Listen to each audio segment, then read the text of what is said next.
Hello everybody and welcome back to another video on AP Physics 1. I'm Seokhyun and today we will be talking about kinematics. Kinematics is the study of the motion of an object without much concern to the forces or the physical quantities that are in place in that object, which makes kinematics a bit easier than dynamics in my opinion, which is why today's video might be a bit shorter than will be in the dynamics video. Um, but kinematics is still nevertheless really important, a big part of the physics exam as well, so it is worth to study together. Let's first talk about some quantities that we're going to be talking about in the kinematics section. The first is the position of the object. This is represented in the x and y coordinate system. It's pretty simple. It's the standard position that you all know, 3 comma 4, I don't know, 100 comma 200. All of these are part of the position. Sometimes we represent the position as a vector from the origin, in which case the 3, 4 would be at 3 times I hat plus 4 times j hat, and the 100 comma 200 would be in the 100 times I hat plus 200 times j hat.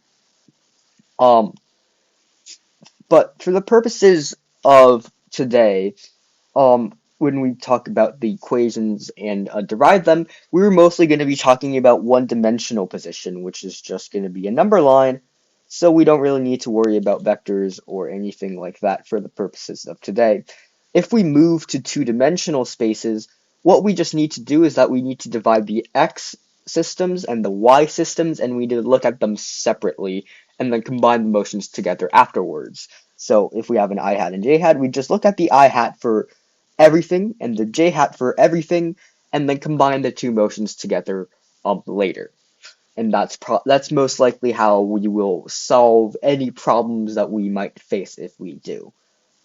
Not in the video, but if you guys end up doing that, keep in mind that these concepts can be utilized if you divide the I hat and the j hat direction and just look at those two as one-dimensional spaces. The velocity of an object is defined as the change of position over the change in time. So it is represented as v as a vector, which is delta x, x normally denotes position, over delta t, which is a change in time.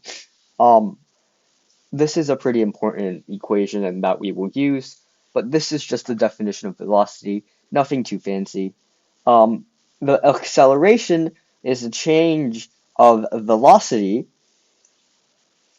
over the change in time, where a is delta v over delta t. Now, you might be wondering where speed is. So speed is the magnitude of the velocity, because as you guys probably remember from the vectors video, the velocity I drew right here above, there's a stick, that means an arrow, to be precise, the arrow, that means the velocity is a vector, so it has magnitude and a direction. The speed is the magnitude of the velocity. Okay? And in terms of position, you might think, where's distance, right? Where's distance? So if we move from, for example, 1, 2 to 3, 4, let's just say this arbitrary motion, then we moved a total of 2 I hat plus 2 j hat. That's our motion vector, right? Because we moved from 1, 2 to 3, 4.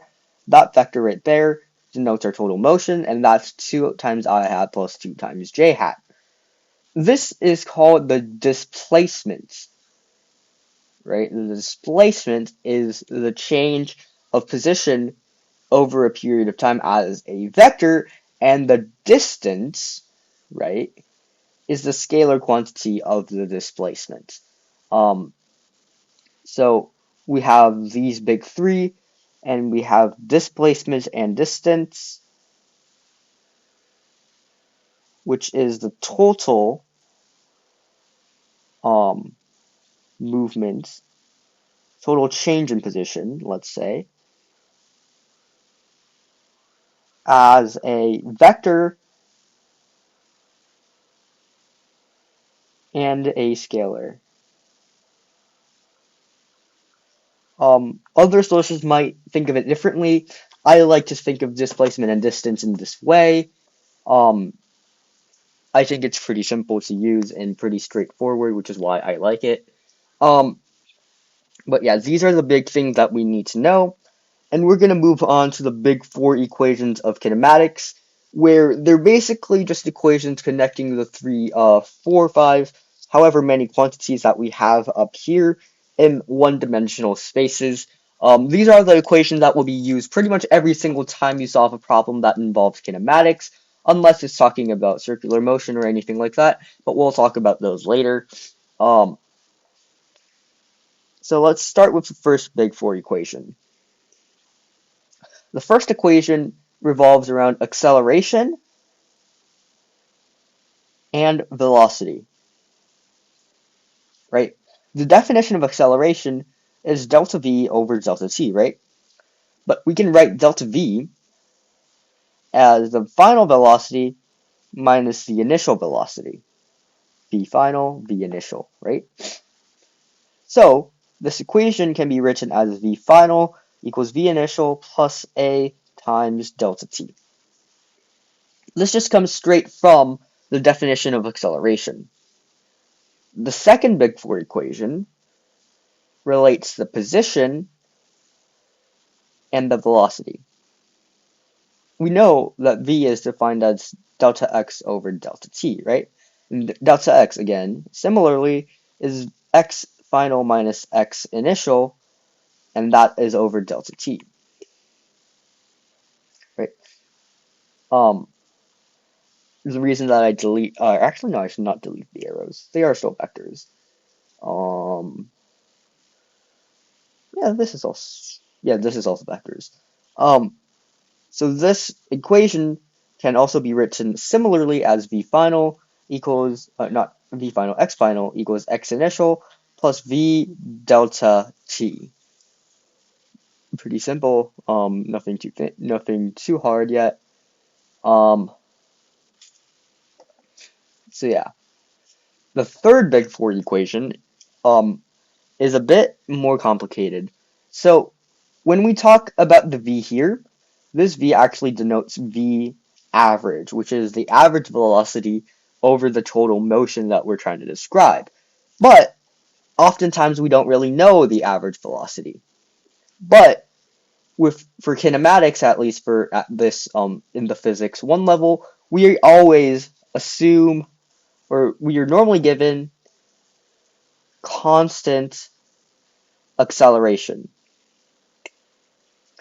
Okay, and only under constant acceleration can you use the third big four equation, because what we would assume is that v average is equal to v final plus v initial over 2. We just take the average of the final and the initial velocity, because the velocity function, because if we have constant acceleration, um the velocity function, if we graph it over time, is just going to be linear with a slope of a, right? Because every single second, according to the first big four, every 1 second the velocity increases by a, which is just a linear function, right? So v average we can safely write in this way. But also, if we plug the first big four equation, right, the first big four equation into this equation here, the third big four equation, we get vi plus a delta t plus vi over 2, which is vi plus a delta t over 2, right? All of these have to be vectors. I forgot those. And now we plug this equation that we just found into the second big four equation, and we get x final equals x initial plus v initial delta t plus 1 over 2 a delta t squared. This is a pretty famous equation that you might have seen before, but this is how we derive this equation, and it is used really, really often. Really handy. You should definitely know this. If not, if you don't remember all four, at least remember the third one, because this is probably what you will use the most often. And now the fourth one is a bit handy when we don't really know anything about the velocity and we know stuff about the position and the acceleration. Okay? But ironically, we start, or actually never, or when we don't know anything about the time, not the velocity. I got confused. I'm sorry. If we don't know for how long you move, but you're given the position, acceleration, and the velocity during that, the initial velocity and the final velocity during that period of time, we can use the big four.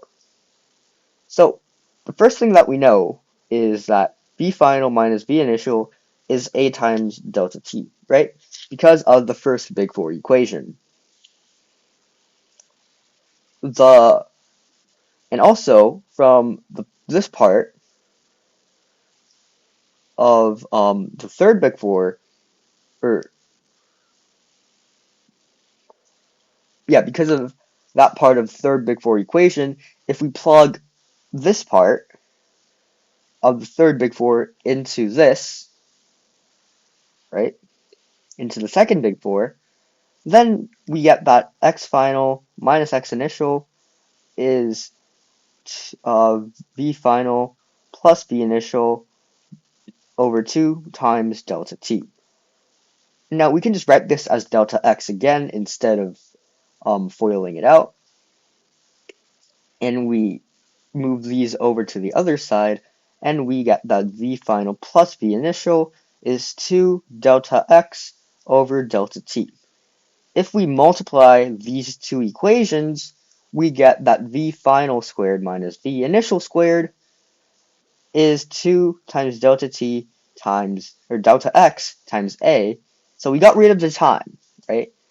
So if we don't know the time, we want to use this big four because, we don't know the time. This equation, the third big four, is useful when we don't know the position. This is useful if we don't know the acceleration and we still want to find the time or something like that. And this is useful when we don't know the total position change, but we want to relate the velocity and the acceleration. That concludes this short part about kinematics. Kinematics, while it's pretty simple, these are the fundamental building blocks. There's a lot of different ways you can apply these equations into problems, and that's the hard part for this section. So if you want to study for the AP Physics 1 exam, I do encourage you to solve a lot of practice problems that involve kinematics and use these four equations. And with that practice, I'm sure that you can pretty much get every problem on the kinematics section at least correct, because kinematics is not too difficult. Thank you for listening, and the next video will be on dynamics.